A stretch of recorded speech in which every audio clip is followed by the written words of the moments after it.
안녕하세요. 예디야기입니다.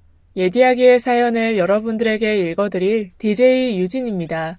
구독과 좋아요는 채널 운영에 큰 힘이 됩니다. 꼭 부탁드리며 저는 여러분들의 댓글도 모두 읽고 있습니다. 댓글도 많은 참여 부탁드릴게요. 그럼 오늘의 사연 시작합니다.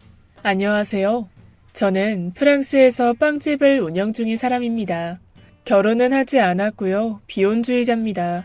정말 좋은 사람이 나타나면 고민은 해보겠지만 전 제 부모님을 봐온 것 때문인지 결혼 생각이 아직까진 없어요. 전 이기적이고 희생적이지 못하고 제 행복이 제일 중요해서요. 가족이 더 늘어나면 행복할 수도 있겠죠. 그래서 아직은이라고 말씀드리고 싶습니다. 앞에 말씀드렸던 내용과는 상반되게 전 대가족 구성원이었어요. 할머니, 할아버지, 그리고 엄마, 아빠, 저 이렇게 3대가 같이 살았죠. 그럼에도 제가 혼자 살이를 선호하는 건 그런 가족들의 생활이 온전히 행복해 보이지 않았고 저 또한 그랬기 때문입니다. 특히나 엄마는 제 앞으로의 미래이기도 한 분인데 엄마가 가장 불행해 보이셨거든요. 그것도 저 때문에요. 저희 할머니께서 유일하게 즐겨 하시는 게 손주 자랑, 손주 비교셨어요. 제가 어릴 때는 꽤나 영특했는지 할머니께서 제가 어릴 때 상을 타오거나 재주를 뽐내는 자리에서 뛰어나면 그렇게나 절 예뻐하셨습니다. 제가 말도 다른 아이들보다 빠르게 배웠고 글도 빨리 익히고 글쓰기도 잘해서 상을 많이 받았었어요. 그리고 말을 어찌나 잘하는지 웅변 대회 같은 데서 상도 많이 받고 이쁜 아이 선발대회 같은 것도 있었는데 늘 1등을 했었죠. 운동도 잘해서 태권도 대회 같은 데서 상도 많이 타고 단도 빨리 땄어요. 뭐든 데려다만 놓으면 잘하는 아이, 그런 아이가 바로 저였습니다. 그럴 때마다 할머니는 다른 할머니 친구분들에게 제 자랑을 하기 바쁘셨습니다. 못난 아빠와는 다르게 저는 성공한 인생을 살 거라면서 말이죠. 그 어린 저를 앉혀두고는 우리 진아는 할머니 시키는 대로 잘할 거지. 네 애비처럼 끈기 없이 그러면 안 된다. 그저 네 엄마 같은 사람만 안 만나면 돼. 잘 기억이 나지 않았지만 저 또한 그런 할머니에게 더 잘 보이기 위해서 무리해가면서까지 노력을 했었고요. 속셈 학원을 다니면서 학원 시험에서 1등을 하려고 그 어린 나이에 새벽까지 잠을 못 이루고 문제를 풀고 연필을 하도 쥐어서 손가락이 변형될 정도로 공부를 했어요. 1등을 해야 할머니가 칭찬을 해줄 테고 괜히 엄마에게 싫은 소리를 안 할 테니 말이죠. 어린 마음에도 그런 게 컸던 것 같습니다. 하지만 점점 자라고 어느 정도 제 머리가 커져가면서 저에게 인자하기 그지 없으셨던 할머니께서 굉장히 엄하고 기피 대상이 되었습니다. 그게 제가 중학생쯤 되었을 때였어요.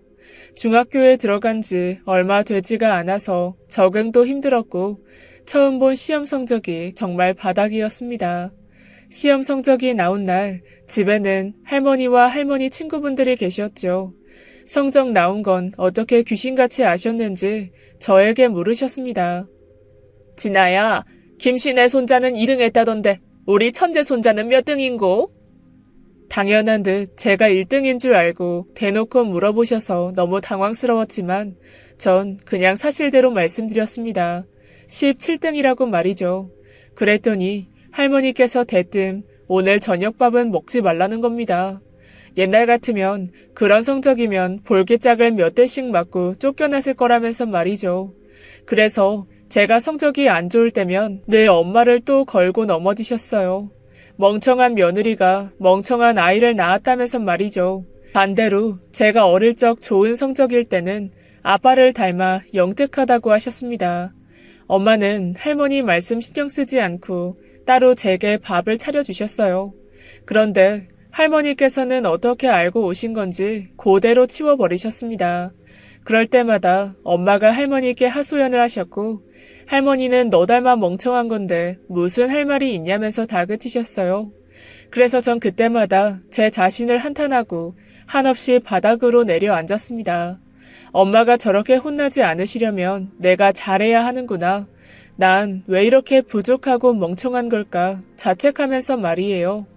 아버지는 서울대를 다니시다가 그만두셨어요. 하지만 명문대에 걸맞지 않게 현재는 카센터를 운영 중이십니다.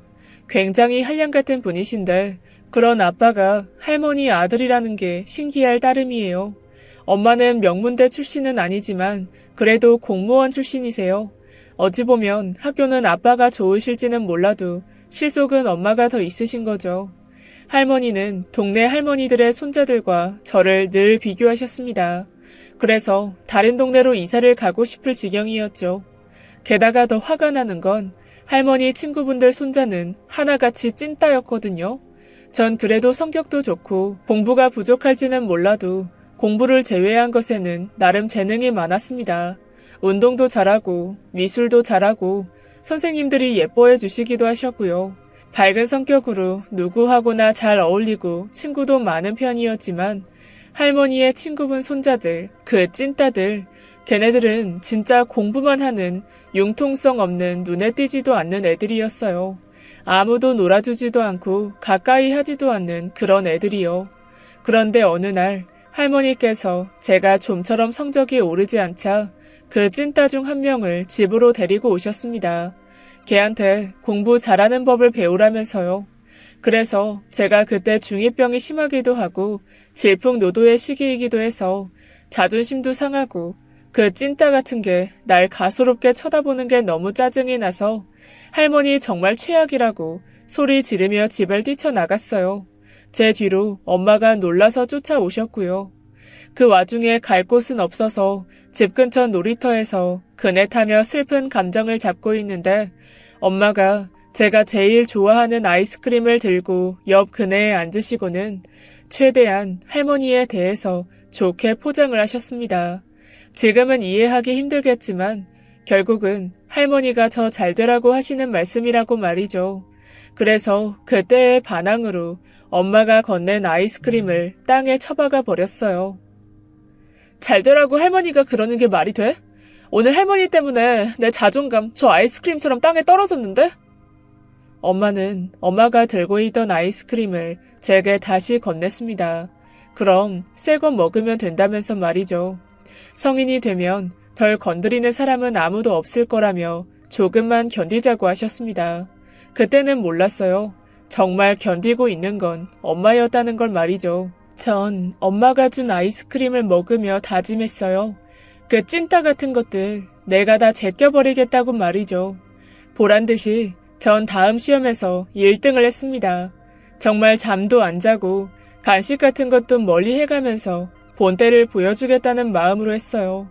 그랬더니 할머니께서 제게 엄청 비싼 자전거를 사주셨습니다. 평소에 엄마 아빠께 사달라고 노래를 부르던 거였어요. 전 할머니 욕할 때는 언제고 감사합니다를 연신 외치면서 자전거를 어루만졌습니다. 그러자 할머니께서는 거봐라, 할머니가 시키는 대로 하니 성적도 잘 나오고 원하는 것도 얻고 얼마나 좋아. 앞으로는 말 잘 듣고 공부 열심히 해서 할미 친구 손자들 다 꺾어야지. 그 말이 끝나자마자 전 신경도 안 쓰고 진짜 신나게 자전거를 타고 돌아다녔어요.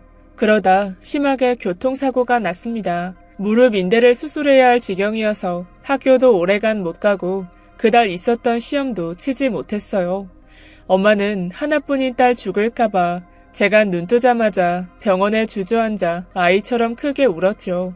실신하실 때까지 말이죠. 그때 느꼈어요. 공부를 잘하고 남들에게 잘 보이는 것보다 건강한 게 부모님을 안심시키는 거라고요. 엄마는 계속 살아서 다행이다 하시며 제 얼굴을 어루만지셨고 아빠도 고인 눈물을 돌아서서 닦아내셨습니다. 지금도 가끔 지나가는 자전거만 봐도 심장이 떨리긴 해요. 그 정도로 제 인생에서 제일 큰 사고였으니까요. 그리고 할머니께서는 빨리 일어나라고 하셨습니다. 이번 시험 망쳤으니 어서 공부해서 1등 자리 찾으라고 말이에요. 그러다 제가 조금 나아져서 앉을 수 있을 정도쯤 되니 할머니께서는 저에게 그 정도면 일어날 수도 있겠다면서 어서 학교 가라고 하셨어요. 안 되면 휠체어라도 끌고 다니라고 말이죠. 억지로 절 침대에서 끌어내리시다가 제가 침대에서 떨어지면서 수술 부위가 벌어졌어요. 그리고 붕대에서 피가 보이더니 뚝뚝 흘렀습니다. 뒤늦게 병실로 들어온 엄마가 너무 놀라서 바라봤고 전 그땐 무릎이 타들어가는 고통을 느끼며 악을 쓰고 울었습니다. 간호사분들이 마구 달려와서는 할머니를 미친 사람 보듯 했었어요. 엄마는 할머니께 다시는 병원에 오지 말아달라고 했고 할머니는 엄마께 네가 뭔데 내 손주를 보라 말라고 하냐면서 더 크게 꾸짖으셨습니다. 그리고 저는 할머니 덕에 입원 기간이 더 길어졌고요. 게다가 할머니는 저 혼자 있으면 적적하고 공부도 어렵다면서 그 찐따 자식을 데려왔어요. 문병을 빙자한 희롱이었습니다. 그 자식 나랑 친하지도 않은데 왜 그렇게 할머니 말은 또 참 잘 듣는지 진짜 재수 없었어요. 아파서 누워있는 제 옆에서 수학 문제를 읽어주는데 진짜 정신병자인 줄 알았습니다. 그래서 제가 짜증내며 말했어요. 야, 김민재, 우리 반 애들이 왜 다 너 싫어하는 줄 아냐? 너 그 잘난 척 그것 때문이야. 아픈 사람 옆에서 그러고 싶냐? 아니, 어떤 멍청이가 소설책도 아니고 수학 문제를 읽어주냐고. 짜증나니까 꺼져. 지금은 네가 애들한테 인기도 많고 괜찮을지 모르겠지만 나중에 더 커서 내가 어른이 되면 너 같은 건 상대도 안 해줄 거니까 나한테 잘해야 할걸? 이라면서 개소리를 참신하게 해댔는데 할머니와 정말 똑같은 모습에 완전 소름이 돋았습니다. 그리고 할머니까지 동참하셔서는 이럴 때 민재 같은 애랑 친해져 놔야 같은 등급의 인생을 산다면서 민재에게 칭찬만 하셨어요. 둘 다 눈앞에서 사라졌음 싶었어요. 아참, 그리고 민재는 아직까지 절 상대해주고 있고 친구가 없어서 저한테 들러붙어 있어요. 제가 소개해준 프랑스 여자와 단란한 가정을 이루고 프랑스에서 교수로 재직 중입니다. 그렇게 저의 중학교 시절은 할머니의 압박과 친해지기 싫은 할머니 친구 손자들에게 치여 흘러갔습니다. 그 친구들이 죽을 때까지 할머니의 비교는 계속될 것 같았어요. 각자가 다른 고등학교로 흩어져도 할머니와 할머니 친구분들은 손주 이야기들을 꺼내면서 노후를 보내셨습니다. 비교는 계속 진행 중이었던 거죠. 우리 애가 잘났냐, 너네 애가 잘났냐, 배틀이요. 전 할머니 기대대로 외고로 진학했습니다. 할머니의 아빠를 닮아서 똑똑하다라는 기대와는 다르게 엄마가 언어 능력이 굉장히 좋으세요. 제가 성적이 안 나오거나 결과가 안 좋을 때마다 딸은 엄마 닮는다는 할머니 말씀이 일리가 있긴 한 건지 전 엄마의 좋은 능력만을 타고났습니다. 외고도 결국은 엄마 덕분이었어요. 엄마는 프랑스 영화를 좋아하셨거든요. 전 그런 엄마와 같이 영화를 보는 게 좋았고요. 자연스럽게 불어를 익히게 되었습니다. 엄마가 불어 공부를 시켜주시기도 하셨고 말입니다. 그때에도 할머니의 쇳소리는 심했어요. 별로 경쟁력도 없고 돈 안 되는 말 배운다고요. 네 엄마 꼴 보고도 그 나라 말 배우고 싶냐면서 타박하셨고 그놈의 할머니 친구 손자들을 또 들먹이셨습니다. 걔네들은 외국의 유명한 대학교 준비하느라 영어를 잘한다면서 말이죠. 할머니가 한참 잘못 알고 계셨어요.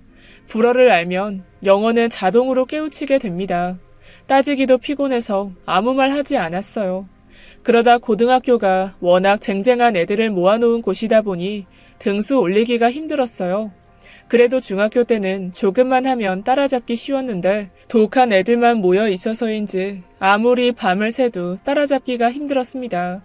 그래서 1학년 때 방황을 좀 많이 했어요.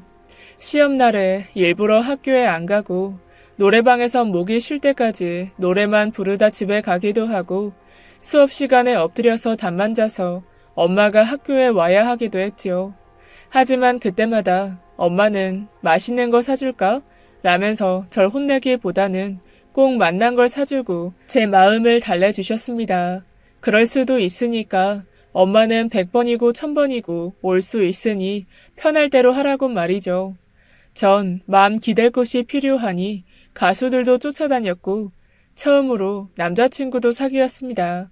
할머니 덕에 그 모든 걸 잃었지만요. 학교가 끝이 나고 절 그때 당시 남자친구가 데려다 줬는데 그 모습을 할머니가 보시고는 그 친구를 다짜고짜 경찰에 신고하셨어요.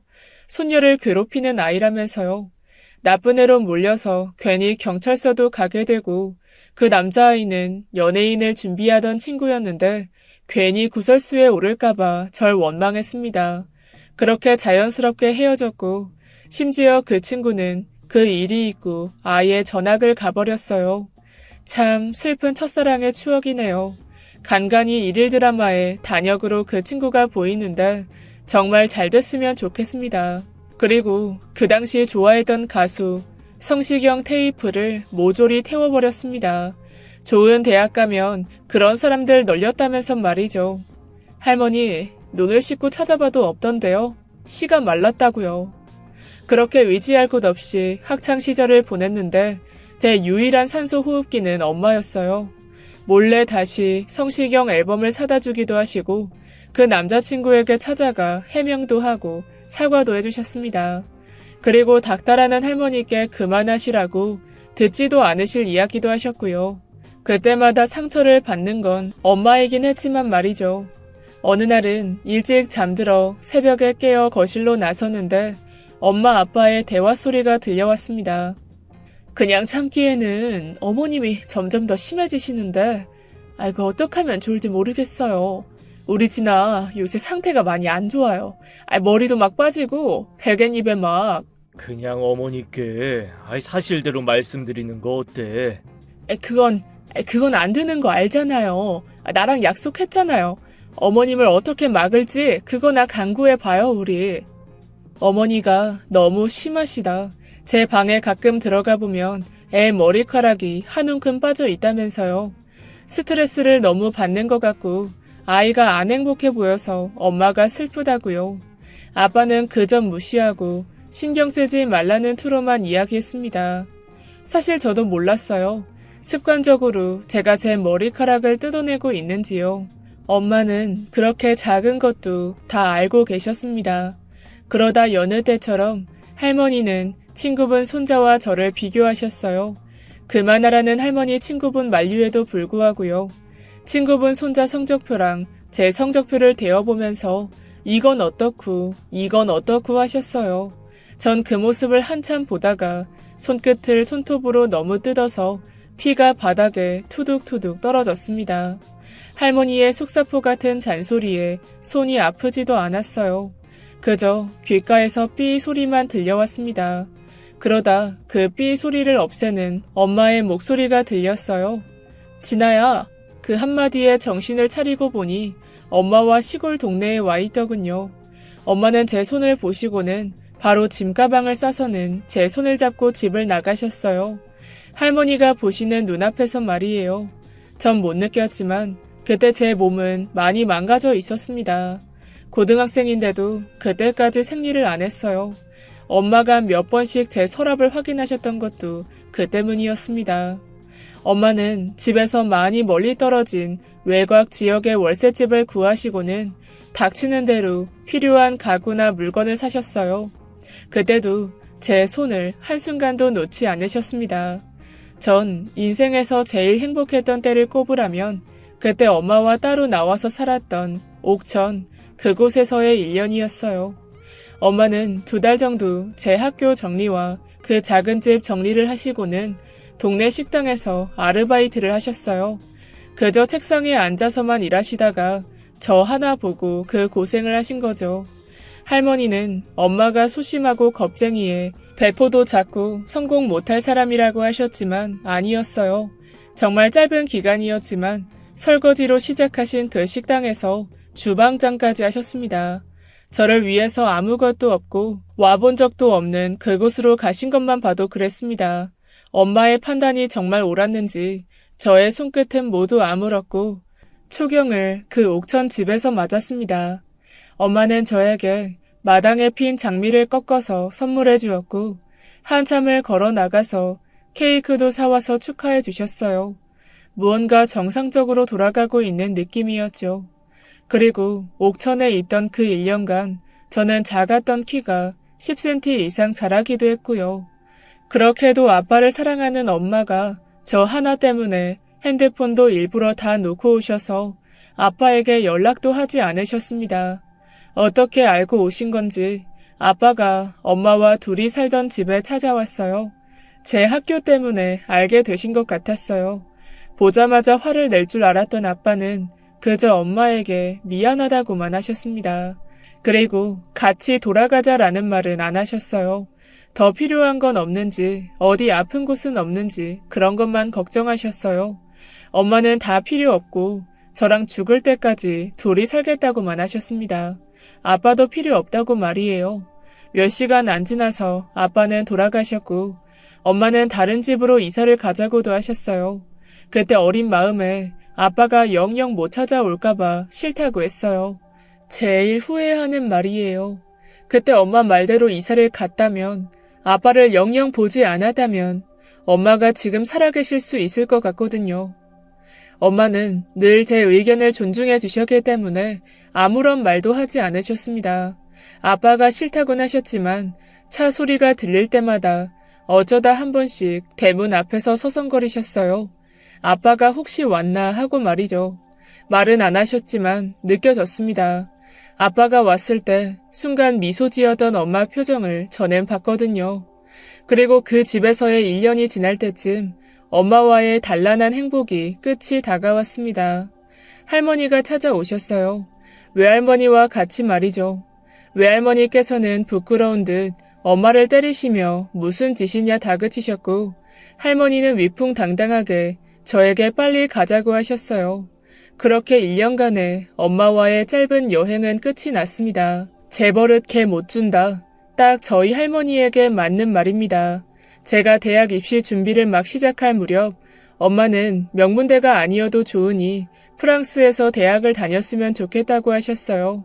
엄마는 대학 때 딱 일주일 프랑스에 다녀왔는데 거기서 평생 살고 싶으셨다고요. 어쩌면 본인의 바람을 저에게 내비치신 거죠. 저 또한 거부감 없이 마냥 좋았습니다. 엄마와 자주 본 프랑스의 영화 속 풍경들이 너무 멋졌거든요. 하지만 할머니께서 그 사실을 아시자마자 극구 반대하셨어요. 친구 손자들이 서울대를 갈 거라고 말입니다. 프랑스의 명문대에 가봤자 할머니 친구분들은 서울대밖에 몰라서 이야기를 꺼내도 무시만 당할 거라면서 말이죠. 아빠처럼 꼭 서울대에 가야 한다면서 말입니다. 할머니는 아직도 그러세요. 아빠가 기름때 묻히고 일하고 있으면 손님들한테 아빠 서울대니까 무시하지 말라면서 아빠를 더 부끄럽게 만드시거든요. 할머니는 아빠가 서울대 나와서 판검사 할 줄 알았는데 그렇게나 말 잘 듣고 범생이인 아빠가 학교도 때려치고 차 고치는 일 한다니까 기절하셨답니다. 저도 아빠가 신기하기는 했어요. 괴짜 같기도 하고요.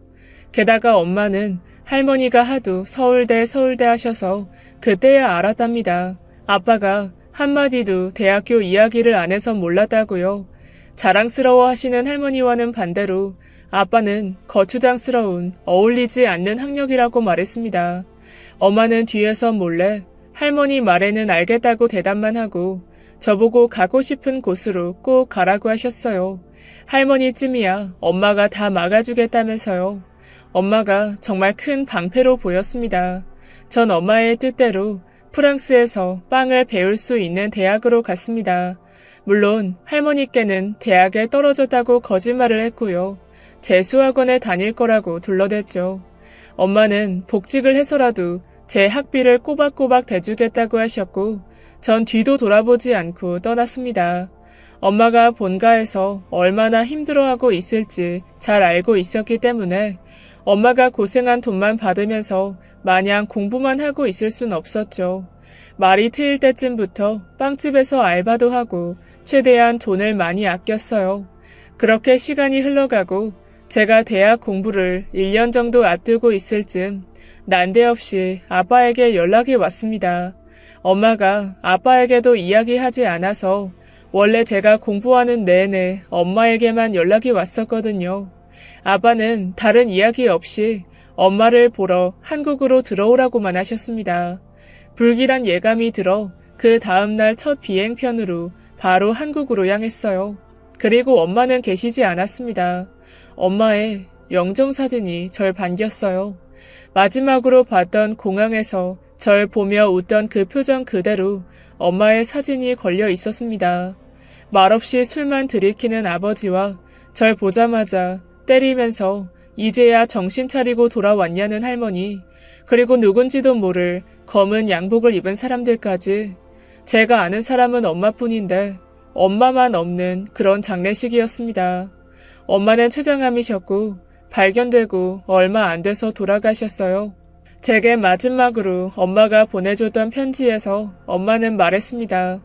제가 아르바이트를 한다고 말한 적 한 번도 없는데 이달이 지나면 그 알바 안 해도 된다고 말이죠. 엄마의 거액의 보험금이 고스란히 제 앞으로 되어 있었으니까요. 그리고 그 장례식에서 전 처음으로 아빠의 울음소리를 들었습니다. 말없이 쭈그려 앉아 술만 드시던 아버지는 절 보고 학교 이야기만 늘어놓으시는 할머니를 멍하니 바라보다가 드시던 소주병을 던져 깨트리고는 손에서 피를 철철 흘리며 할머니께 소리를 질렀어요. 엄마, 그만 좀 해. 언제까지 그렇게 남 눈치 보고 비교만 하면서 살 거야. 그래서 그렇게 남의 자식이랑 비교해서 얻은 게 대체 뭐야? 진아 엄마 아픈 것도 다 엄마 때문이야. 소병이 나서 그런 거라고. 진아도 그렇게 만들고 싶어? 애 건드리지 마. 아빠는 피가 흐르는 손으로 절 잡고는 장례식장 밖으로 나가셨습니다. 예전 집을 뛰쳐나왔을 때의 엄마처럼요. 정신없던 저는 그제야 엄마가 떠올라 울었습니다. 이제 제 손을 잡아줄 엄마가 정말 이 세상에 없으니까요. 아빠는 엄마 장례식 마치면 바로 파리로 돌아가라고 했고 가족이랑 연 끊고 살아도 된다고 하셨습니다. 그 피 흘리는 손으로 눈물을 닦으시면서 엄마 못 지켜줘서 미안하다고 하셨어요. 정말 아이처럼 우셨습니다. 아빠의 그 모습에 엄마와의 이야기가 떠올랐어요. 엄마와 집을 나와 옥천에서 살던 때에 텔레비전이 없어서 늘 잠자리에 일찍 들었는데 나란히 누워서 이야기를 참 많이 나눴어요. 그때 들었던 아빠와의 만남 이야기가 떠올랐습니다. 길에 운전하던 차가 멈춰선 엄마가 어쩔 줄 몰라 하고 있는데 정비복을 입은 아빠가 다가와서는 고쳐줬다고요. 그리고 다 고쳤는데 더 손봐야 된다면서 일부러 차를 끌고 아빠의 정비소로 갔다고요.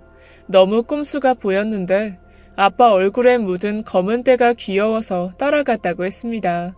정비소에서 땀을 뻘뻘 흘리면서 일하는 걸 보면서 적어도 굶겨 죽이진 않겠구나 했다고 말이죠. 서로가 아무 배경도 보지 않고 만나셨던 겁니다. 엄마의 장례를 모두 마치고 할머니와 아빠는 서로 멀리 떨어져 걸었고 그 사이로 제가 걸었어요. 그리곤 할머니는 혼잣말 하듯이 저에게 이야기하셨습니다. 내가 아들한테 못 푼 소원 손주로 풀어보려다 며느리 죽인 년이 됐구나. 네 엄마랑 사고만 치지 않았어도 네 아빠가 서울대를 졸업했을 거고 판검사가 됐을 거다. 다 네 엄마 때문이야. 나 때문이 아니라 네 엄마가 그렇게 간 거 업보다 내 아들 인생 망친 값인 거야. 그러게 저놈이 내 뜻대로만 했어도 내 한이 3대로 이어지진 않았을 거다. 전 할머니의 말을 들었지만 못 들은 척 했어요. 무식하고 미련한 말이었으니까요. 그리고 쓰러지셨다가 겨우 깨어나신 외할머니에게 엄마의 숨겨졌던 마음을 알게 되었습니다. 엄마는 돌아가시기 전에 외할머니께 이렇게 말씀하셨다고 해요. 제가 엄마가 꿈꾸던 그대로 살아가고 있어서 결국 엄마나 할머니나 다를 바가 없다고요. 할머니가 그리도 다른 손주들과 비교를 하셨던 건 아빠가 할머니의 기대치와는 전혀 다르게 살아가서이고 전 엄마가 어릴 적 꿈꿨던 대로 프랑스에서 대학을 다니고 있으니까요. 결국 엄마도 절 할머니처럼 종용한 거라고 말입니다. 전 자연스레 흘러간 거였지만 어쩌면 엄마는 저에게 엄마의 꿈을 펼쳐준 거였어요. 집안 형편이 어렵고 그 시절엔 외국 유학 엄두도 낼 수 없었으니 꿈을 접고 공무원을 선택했던 엄마, 그리고 엄마의 꿈대로 살아가고 있는 나. 전 끝까지 엄마의 꿈대로 살아가기로 결정했고 뻔뻔하게도 엄마의 목숨값으로 학위를 모두 마쳤습니다. 한국에는 거의 들어가지 않았어요. 모두가 꼴보기 싫었습니다. 그렇게나 가족이 모여 살고 있는 대가족인데 왜 엄마의 죽음 하나 막지 못했을까 원망뿐이었으니까요. 간간히 아빠의 돈이 입금되긴 했지만 쓰지 않았어요. 엄마는 돈 하던 가족을 모두 등지고 외국에서 살아가고 싶고 결혼 같은 건 저를 만나지 않았으면 하지 않았을 거라고 말씀하셨습니다. 저에게 늘 내가 행복한 쪽으로 결정을 하라고 하셨으니까요. 그리고 몇 년간 연락이 없던 아빠가 엄마의 제사에는 오라며 연락을 하셨습니다. 전 망설일 거 없이 한국에 들어갔고 처음이자 마지막인 제사에 함께 했습니다. 엄마가 그랬어요. 영혼에게도 권리가 있을 텐데 여기저기 떠돌고 싶지 싫었던 집으로 다시 가고 싶지 않을 것 같고 제사가 웬 말이냐고요. 엄마가 만약 죽는다면 제사 말고 그렇게 가고 싶었던 프랑스에서 떠돌고 싶다고 했습니다. 제사가 끝나고 제사상 위에 엄마의 사진을 집어들었어요. 아빠는 뭐 하는 거냐고 절 말리셨고 전 액자에서 꺼낸 사진을 태웠습니다. 할머니는 절 보며 지엄마 닮은 미친 것이라고 욕하셨어요. 그러면서 역시나 본디 없이 자란 애를 닮아 경우도 없고 예의도 없다고 하셨죠. 네, 맞아요, 할머니. 그렇게 생각하신다면 그런 거겠죠. 제가 엄마 딸인데 닮은 거 맞고 그 닮은 게 어디 가겠어요? 그치만 엄마가 뭘 그렇게 버릇이 없고 본데 없이 자란 건가요? 아빠한테 못 푼 하늘 저한테 푸시려는 할머니가 제 눈엔 더 본데 없으신 것 같은데요? 그럼 건강하세요. 그래서 할머니 말이 다 맞다고 버릇없이 대답하고는 제 뒤로 들리는 할머니의 수많은 욕을 뒤집어 쓰며 집에서 나왔습니다. 그 길로 바로 엄마를 모셔둔 납골 땅으로 향했죠. 프랑스로 돌아갈 때 엄마와 같이 가려고요. 납골 땅에서 엄마를 챙겨 공항으로 바로 가려는데 숨이 넘어갈 듯이 제 뒤를 따라온 아버지가 숨을 가쁘게 쉬고 계셨습니다. 진아야, 잠깐만. 그제야 아빠가 많이 늙으신 게 보였어요. 무릎을 팔로 짚으며 쩔뚝쩔뚝 제 눈앞까지 오셔서는 엄마의 유골함을 잡으시는 겁니다. 전 뺏어가려는 줄 알고 다시 낚아채서 뒤돌아섰는데 아빠가 하시는 말씀에 결국 전 흐느끼며 울었어요. 진아야, 엄마 데려가도 좋은데 나도 작별 인사는 해야지. 아빠의 말에 다시 등을 돌려 바라보았고 아빠는 눈물 지으며 억지로 웃고 계셨습니다. 입술이 보이지 않을 정도로 앙 담은 채 울음을 꾹꾹 참고 계셨어요. 그리고는 다시 엄마의 유골함을 안은 채 말하셨어요. 진아 엄마 잘 가. 우리 신혼여행 프랑스로 가기로 했었잖아. 그 약속 못 지켜서 미안해. 그리고 마음 아프게 해서 미안했어. 그리고 나한테 속은 척 와준 거 고마웠어. 그리고 엄마 모진 말에도 끝까지 모르는 척하고 진아 얘기 안 해준 것도 고마웠고 진아 당신 친딸처럼 키워준 것도 고마워. 프랑스 가면 반드시 행복해야 돼. 잘 가라 명수가. 전 알고 있었어요. 제가 중학교 때 무릎인대 수술할 때 피가 너무 많이 흘러서 수혈이 필요했는데 간호사가 부모님께 혈액형을 묻는 와중에 내가 엄마의 친자식이 아니겠구나 했습니다. 엄마는 그렇게나 엄마를 닮아서 무식하다는 할머니의 말에도 아무 소리 하지 않고 참으셨어요. 전 아빠도 닮지 않았거든요. 아마도 제가 모르는 친모를 닮은 거겠죠. 사실 무서워서 묻지도 않았습니다. 엄마에게 내가 친딸이 아니냐고 묻는 순간 정말 엄마 딸이 아닌 게 될까 봐서요.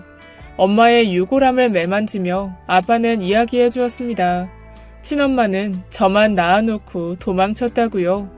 아빠가 서울대를 마저 졸업도 못하고 정비공을 하게 된 것도 친모 때문이었고 엄마의 차를 고쳐주려 정비소에 데려왔을 때 그곳에 있던 제가 엄마의 품에 안겨 떨어지지 않았고 그렇게 내 엄마가 되었다고 했습니다. 엄마는 아빠를 감싸주려 속도 위반으로 아이가 생겨 시집 온 여자가 되었던 거죠. 할머니가 하도 아들 없이 사는 것보다 죽는 게 낫겠다며 난리를 치셔서 할 수 없이 할머니와 살게 되었다고 했습니다. 할머니에게 제가 엄마의 딸이 아닌 게 알려지면 제가 알게 되는 건 시간 문제여서 끝까지 입을 열 수 없었다고 했어요.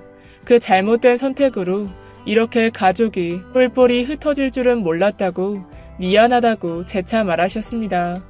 전 아빠의 어떤 희한한 말에도 동요 없이 엄마의 유골함을 챙겨 바로 프랑스로 떠났습니다. 그리고 엄마가 가고 싶다던 곳들을 돌아다니며 엄마의 뼛가루를 날려주었어요. 신기하게도 엄마의 뼛가루는 꼭 신기루 같았습니다. 제 눈앞에서 한참을 맴돌다가 퍼져갔어요. 꼭 저를 한 번 더 보고 떠나듯이 말입니다. 전 아직도 가족들에게로 돌아갈 생각이 없습니다. 재작년 할머니께서 돌아가셨다는 소식에 한국에 한번 방문하고 줄곧 프랑스인 친구 집에 머무르고 있어요.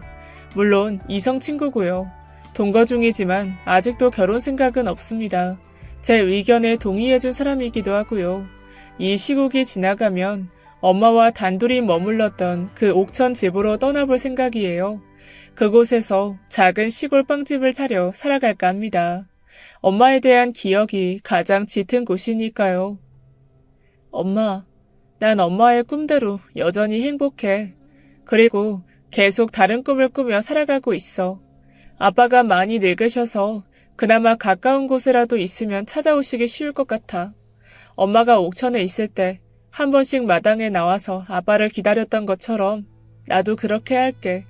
엄마도 한 번씩 들려줘. 사랑해. 그리고 늘 보고 싶다. 지금까지 예디야기였습니다. 끝까지 함께 해주신 여러분 진심으로 감사드리며 전 내일 이 시간 다시 돌아올게요. 감사합니다.